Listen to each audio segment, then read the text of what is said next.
एक बार एक एस्ट्रोलॉजर से मिलना हुआ, उनसे पूछा कि आप ये जन्मपत्री किस आधार से बनाते हो? तो उन्होंने कहा ग्रहों का प्रभाव। ऐसे ग्रहों का प्रभाव किस पर? एक सेकंड में कितने सारे बच्चे पैदा हो रहे हैं दुनिया के अंदर, सेम सेकंड, सेम प्लैनेट्स, तो सेम डेस्टिनी तो हो नहीं सकती सबकी। हो सकता है दो बच्चों की डेस्टिनी बिल्कुल बिल्कुल डिफरेंट हो, लेकिन वो पैदा सेम क्षण हुए थे।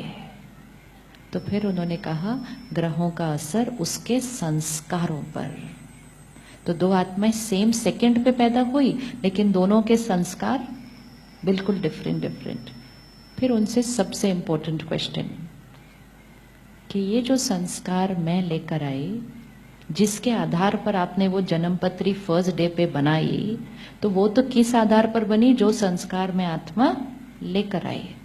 आज 40 साल हो गए, 50 साल हो गए, 60 साल हो गए, कितने सारे संस्कार चेंज हो गए होंगे, कुछ अच्छे बन गए होंगे, कुछ गलत बन गए होंगे, तो फिर वो जन्मपत्री राइट कैसे प्रूव होने वाली है? तो उन्होंने कहा मेजॉरिटी लोग हमारे पास सिर्फ इसलिए आते हैं पूछने के लिए कि मेरे बच्चे की शादी कब होगी, मेरा बिजनेस कैसा चलेगा। कहते कोई हमारे पास संस्कारों के बारे में बात करने नहीं आता है। मैं बोला अगर संस्कार चेंज हुए तो उन्होंने कहा मेजॉरिटी लोग अपने संस्कारों पर कोई मेहनत नहीं करते हैं, तो वो जो संस्कार लेकर आए थे उन्हीं के साथ वो चल रहे हैं। मैंने बोला अगर संस्कार चेंज हुए तो उन्होंने कहा अगर कोई आत्मा अपना संस्कार चेंज कर लेती है तो ये जन्मपत्री उसके लिए वैलिड नहीं रहेगी, भाग्य बदल जाएगा, भाग्य बदल जाएगा। अगर मेरे अंदर गुस्से का संस्कार है तो मेरी जन्मपत्री में वो जो विघन लिखा होगा वो किस आधार से लिखा होगा? इस ग्रह का असर मेरे इस संस्कार पर, विच इज राइट। वो साइंस है, वो विज्ञान है, वो सही है, लेकिन वो सही किस आधार पर है? उस ग्रह का असर मेरे उस संस्कार पर। लेकिन अगर वो संस्कार ही चेंज हो गया तो फिर उसका असर बदल जाएगा, मेरा भाग्य बदल जाएगा। तो बड़ा देखना है, छोटे छोटे बेनिफिट नहीं है सिर्फ। मेरी खुशी, मेरी सेहत, मेरे रिश्ते, मेरा भाग्य, मेरी सृष्टि, मेरा अगला जन्म का भी भाग्य एक संस्कार से। और कहाँ हम सारा दिन छोटी छोटी छोटी चीजों में कर करके अपने संस्कारों को क्या करते जा रहे हैं? कड़क। अब जब हमने कहा डर, किसी ने कहा वेस्ट थॉट्स, किसी ने कहा नेगेटिव थिंकिंग, ये सारी चीजें अलग अलग काम नहीं करना है इस पे।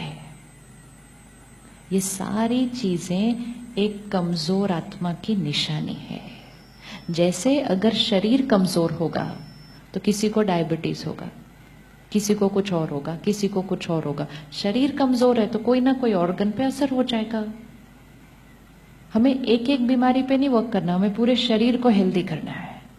तो हमें एक एक इमोशन पे वर्क नहीं करना, गुस्से को कैसे खत्म करें, डर को कैसे खत्म करें, क्रिटिसाइज करने की आदत को कैसे खत्म करें, चिंता करने की, एक एक पे वर्क नहीं करना। आत्मा को स्ट्रांग बनाना है। आत्मा को स्ट्रांग बना लिया, सारी बीमारियां अपने आप खत्म हो जाएंगी। पहले जब हम लोगों से मिलते थे तो हम कहते थे अगर आप मेडिटेशन करना चाहो तो आप आना सेंटर पे। मेडिटेशन वॉज अ चॉइस, एक ऑप्शन है जो हम अपने जीवन में यूज कर सकते हैं। लेकिन अब जो समय चल रहा है इसमें मेडिटेशन एक ऑप्शन नहीं हो सकती। अब ये ऑप्शन नहीं हो सकती है। जैसे पहले हम एक्सरसाइज करें, योगा करें, प्राणायाम करें, ऑप्शन था कि अच्छा लगे तो करो, सेहत के लिए अच्छा है। लेकिन अब हवा जब इतनी दूषित हो गई, अगर अभी भी अपना ध्यान नहीं रखेंगे तो फिर तो कुछ चीजें होने लगेंगी। तो वातावरण जब बदलता है तो अपनी लाइफस्टाइल में कुछ चीजें जो पहले ऑप्शन थी अब कंपल्सरी हो जाती हैं। मेडिटेशन भी हमें अपने जीवन में कंपल्सरी करनी चाहिए। क्यों करनी चाहिए? क्योंकि वातावरण में चिंता, डर, गुस्सा बढ़ गया है। कुछ भाई बहनें मिलते हैं जो कहते हैं मेरे को पहले डर नहीं लगता था, अब पता नहीं क्यों डर लगता है। अच्छा, उनसे पूछो कुछ हुआ है लाइफ में? कुछ नहीं हुआ। कोई प्रॉब्लम है? नहीं। कोई नुकसान हुआ? नहीं। तो डर किस बात का? पता नहीं। पहले लगता था? नहीं लगता था। कब से लग रहा है? कुछ सालों से। क्यों लग रहा है? क्यों ऐसा लग रहा है? क्योंकि मैं आत्मा ने अपना ध्यान नहीं रखा, वातावरण में डर फैला, तो मेरे ऊपर वो डर की इन्फेक्शन का असर हो गया। मेरे जीवन में कुछ गलत नहीं हुआ, लेकिन इन्फेक्शन तो आ गई, तो डर तो ऐसा ही लगने लग गया। तो इसलिए मेडिटेशन इसलिए जरूरी है, क्योंकि वातावरण जब ज्यादा दूषित हो रहा है, हमें अपना ध्यान और करना है, ताकि हम किसी और की इन्फेक्शन को कैच न कर लें। एक जना ऑफिस में एंटर करता है जिसको खांसी जुकाम है, कुछ लोग और उसको कैच कर लेते हैं, तो फिर उसको क्या कहते हैं? तूने मुझे भी खांसी जुकाम दे दिया, मतलब मेरी कोई गलती नहीं थी, तूने मुझे दे दिया, बाकियों को क्यों नहीं हुआ? बाकियों को क्यों नहीं हुआ? इम्यूनिटी सिस्टम को स्ट्रॉन्ग रखना है।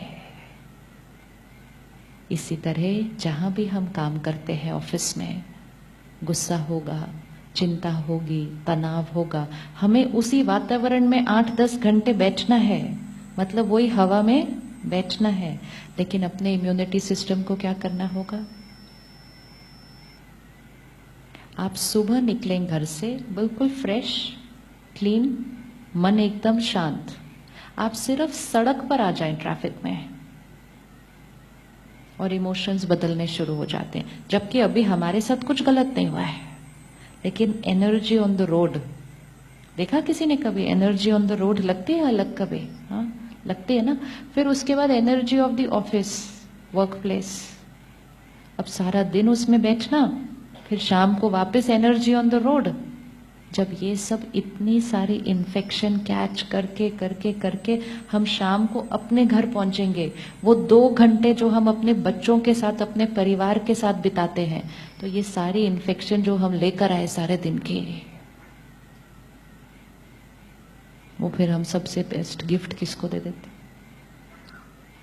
और इतना सब रोज इन्फेक्शन देने के बाद आज हम कह रहे हैं आजकल के बच्चे देखो कैसे हो गए हैं, रिस्पेक्ट भी नहीं करते, बात भी ठीक से नहीं करते, उल्टा जवाब दे देते हैं। ये सारी इन्फेक्शन उनको किसने दी?